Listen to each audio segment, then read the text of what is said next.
ಹೆದ್ದಾರಿ 44ರಲ್ಲಿ ಭೀಕರ ರಸ್ತೆ ಅಪಘಾತ ಸಂಭವಿಸಿದ್ದು, ಖಾಸಗಿ ಐಷಾರಾಮಿ ವೋಲ್ವೋ ಬಸ್ ಕಂಟೇನರ್ಗೆ ಡಿಕ್ಕಿ ಹೊಡೆದ ಪರಿಣಾಮ ಯುವತಿಯೊಬ್ಬರು ಸ್ಥಳದಲ್ಲೇ ಮೃತಪಟ್ಟಿರುವ ದುರ್ಘಟನೆ ಚಿಕ್ಕಬಳ್ಳಾಪುರ ತಾಲೂಕು ಅಗಲಗುರ್ಕಿ ಸಮೀಪ ನಡೆದಿದೆ.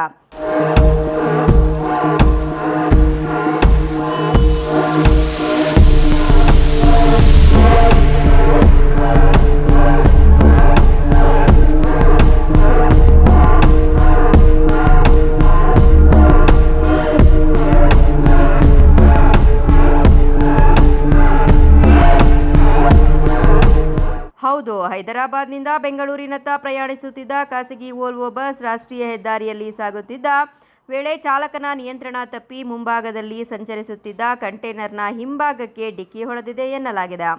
ಡಿಕ್ಕಿಯ ರಭಸಕ್ಕೆ ಬಸ್ನ ಮುಂಭಾಗ ಸಂಪೂರ್ಣ ಜಖಂಗೊಂಡಿದ್ದು, ಅಪಘಾತದ ವೇಳೆ ಬಸ್ನ ಮುಂಭಾಗದ ಬಾಗಿಲಿನ ಬಳಿ ಇದ್ದ ಅನಂತಪುರ ಜಿಲ್ಲೆ ಚಿಲಮತ್ತೂರು ಮೂಲದ ಸುಮಾರು 28 ವರ್ಷದ ಯುವತಿ ಕೌಸರ್ ತಾಜ್ ಕಬ್ಬಿಣದ ಅವಶೇಷಗಳ ನಡುವೆ ಸಿಲುಕಿ ಸ್ಥಳದಲ್ಲಿಯೇ ಮೃತಪಟ್ಟಿದ್ದಾರೆ. నా పేరు మున్వర్ బేగ్ అండి. హైదరాబాద్ నుంచి బెంగళూరు వెళ్తున్నాను.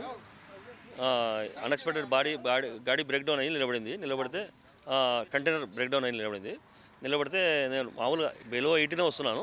కానీ ఓవర్టేక్ చేసేటప్పుడు ముందు ఉన్న బండి టక్కని క్రాస్ అయిపోతే టక్కని అన్ఎక్స్పెక్టెడ్ బ్రేక్ బండి కనబడింది. ఆల్మోస్ట్ బ్రేక్ చేశాను. బ్రేక్ చేసిన వల్ల కొద్దిగా లైట్గా అది అంది. ముందు ఉన్న ప్యాసింజరు కొద్దిగా వామిటింగ్ వస్తుంది. లేడీ కస్టమరు ముందు కూర్చున్నారు. వామిటింగ్ వస్తుంటే కూర్చుంటే ఆమె కొద్దిగా స్పాట్లో అయిపోయింది.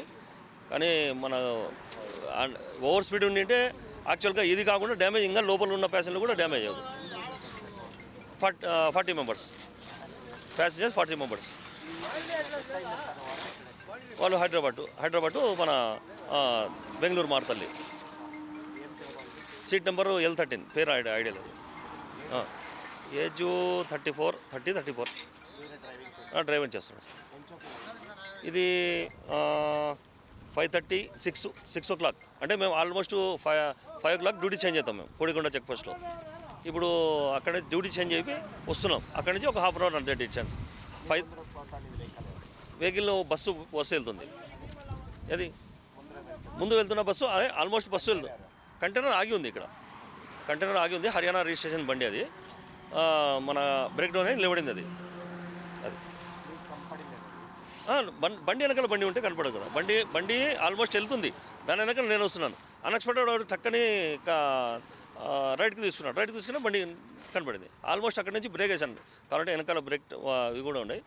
బ్రేక్ చేశాను. ఆల్మోస్ట్ వీలంత కాపాడు ట్రై చేశాను. కానీ ముందున్న ప్యాసింజర్ కాపాడలేకపోయాను. ఎవరికి ఏం కాలేదండి. ఎవరు లోపల కూడా చెక్ చేసుకుని ఎవరు కూడా ఇష్యూ ఏం కాలేదు. మాకేం కాలేదు సార్. ఆల్మోస్ట్ ప్రయత్నించాను కానీ అన్ఎక్స్పెక్టెడ్ కొద్దిగా. నా పేరు మున్వర్ అండి, ಡ್ರೈವರ್ ಸರ್. ಡಿಕ್ಕಿಯ ತೀವ್ರತೆಗೆ ಮೃತದೇಹ ಬಸ್ನ ಡೋರ್ ಭಾಗದಲ್ಲೇ ಸಿಲುಕಿಕೊಂಡಿದ್ದರಿಂದ ಅದನ್ನು ಹೊರತೆಗೆಯಲು ರಕ್ಷಣಾ ಸಿಬ್ಬಂದಿ ಮತ್ತು ಪೊಲೀಸರು ಸಾಕಷ್ಟು ಹರಸಾಹಸ ಪಟ್ಟರು. ಬಳಿಕ ಕ್ರೇನ್ ಸಹಾಯದಿಂದ ಬಸ್ನ ಮುಂಭಾಗವನ್ನು ತೆರವುಗೊಳಿಸಿ ಮೃತದೇಹವನ್ನು ಹೊರತೆಗೆದು ಚಿಕ್ಕಬಳ್ಳಾಪುರ ಜಿಲ್ಲಾಸ್ಪತ್ರೆಯ ಶವಾಗಾರಕ್ಕೆ ರವಾನಿಸಿದ್ದಾರೆ. ಮೃತ ಯುವತಿ ಬೆಂಗಳೂರಿಗೆ ಹೋಗಲು ಕೊಡಕೊಂಡ ಚೆಕ್ ಪೋಸ್ಟ್ ಬಳಿ ಬಸ್ ಹತ್ತಿದ್ರಂತೆ ಎಂಬುದು ತಿಳಿದು ಬಂದಿದೆ. ಇನ್ನು ಬಸ್ನಲ್ಲಿ ಒಟ್ಟು 40 ಜನ ಪ್ರಯಾಣಿಕರು ಪ್ರಯಾಣಿಸುತ್ತಿದ್ದರಂತೆ. ಅದೃಷ್ಟವಶಾತ್ ಉಳಿದವರು ಪ್ರಾಣಾಪಾಯದಿಂದ ಪಾರಾಗಿದ್ದಾರೆ. ನಾವು ಬೆಳಿಗ್ಗೆ ಹಿಂಗೆ 4:15 ಹೋದ್ವು. ಅವಾಗೇನು ಕಂಟೈನರ್ ಇರಲಿಲ್ಲ. ನಾವು ಇದ್ದಿದ್ರೆ ಸೇಫ್ಟಿ ಇಕ್ತಾಯಿದ್ವು. ನಾವು ಹೈವೇ ಅವರು ಹೋದ್ವು, ಯಾವುದೂ ಇರಲಿಲ್ಲ. ಮತ್ತು ರೌಂಡ್ ಹಾಕ್ಕೊಂಡು ಬಂದು 5:30 6 ಗಂಟೆ ಆಗಿತ್ತು.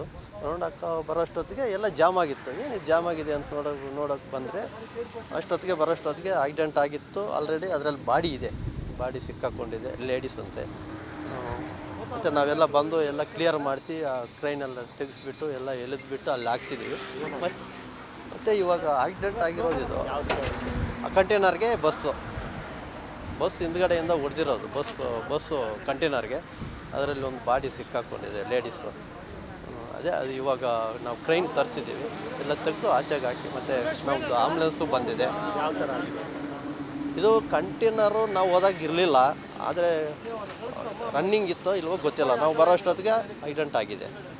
ಬಂದು ಎಲ್ಲ ಕ್ಲಿಯರ್ ಮಾಡಿ ಅಲ್ಲಿ ಸೇಫ್ಟಿ ಇಕ್ಕಿ ಡೈವರ್ಷನ್ ಮಾಡಿದ್ವಿ ಸರ್ವಿಸ್ ರೋಡಲ್ಲಿ. ಡ್ರೈವರ್ ಕೇಳಿದ್ರೆ ಅದೇ ಹೇಳಿದ್ರು. ಅವರು ಅಂತ ಇದ್ದಾರೆ ನಿಂತಿತ್ತು ಅಂತ. ನಾವು ಹೋದಾಗ ಇಲ್ಲ, ಅದು ನಿಂತಿಲ್ಲ. ಅದು ಏನಾದರೂ ಆವಾಗ ಏನಾದರೂ ನಿಂತಿದ್ದರೆ ಏನಿರ್ಬೋದು. ನಾವು 4:30-5 ಗಂಟೆಯಲ್ಲಿ ಹಿಂಗೆ ಹೋದ್ವು, ಇರಲಿಲ್ಲ. 2 ವೆಹಿಕಲ್ಗೂ ಡ್ಯಾಮೇಜ್ ಆಗಿದೆ, 2 ವೆಹಿಕಲ್ಲು ಡ್ಯಾಮೇಜ್ ಆಗಿದೆ. ಇವಾಗ ಅದನ್ನು ತೆಗಿತಾ ಇದ್ದಾರೆ. ಅಲ್ಲ, ಇದು ಬಸ್ಸಲ್ಲಿ ಲೇಡೀಸ್ ಇದ್ದಾರೆ, ಲೇಡೀಸನ್ನ ತೆಗಿಬೇಕಿಲ್ಲ ಅಷ್ಟೇ, ಇನ್ನೇನಿಲ್ಲ. ಬಸ್ ಅವ್ರಿಗೆ ಏನಾಗಿಲ್ಲ, ಒಬ್ಬರು ಲೇಡೀಸ್ ಮಾತ್ರ ಗೊತ್ತಾಗಿದೆ. ಅಪಘಾತದ ಪರಿಣಾಮ ಕೆಲಕಾಲ ರಾಷ್ಟ್ರೀಯ ಹೆದ್ದಾರಿ ವಾಹನ ಸಂಚಾರ ಅಸ್ತವ್ಯಸ್ತಗೊಂಡಿದ್ದು, ಘಟನೆ ಕುರಿತು ಮಾಹಿತಿ ತಿಳಿಯುತ್ತಿದ್ದಂತೆಯೇ ಚಿಕ್ಕಬಳ್ಳಾಪುರ ಸಂಚಾರಿ ಪೊಲೀಸರು ಸ್ಥಳಕ್ಕೆ ಧಾವಿಸಿ ಸಂಚಾರವನ್ನು ಸುಗಮಗೊಳಿಸಿದ್ರು. ಅಪಘಾತದ ಕುರಿತು ಪ್ರಕರಣ ದಾಖಲಿಸಿಕೊಂಡಿರುವ ಪೊಲೀಸರು ನಿಖರ ಕಾರಣವನ್ನು ಪತ್ತೆ ಹಚ್ಚಲು ತನಿಖೆ ಮುಂದುವರಿಸಿದ್ದಾರೆ. Thoudanahalli Ramesh, CTV news, Chikkaballapur.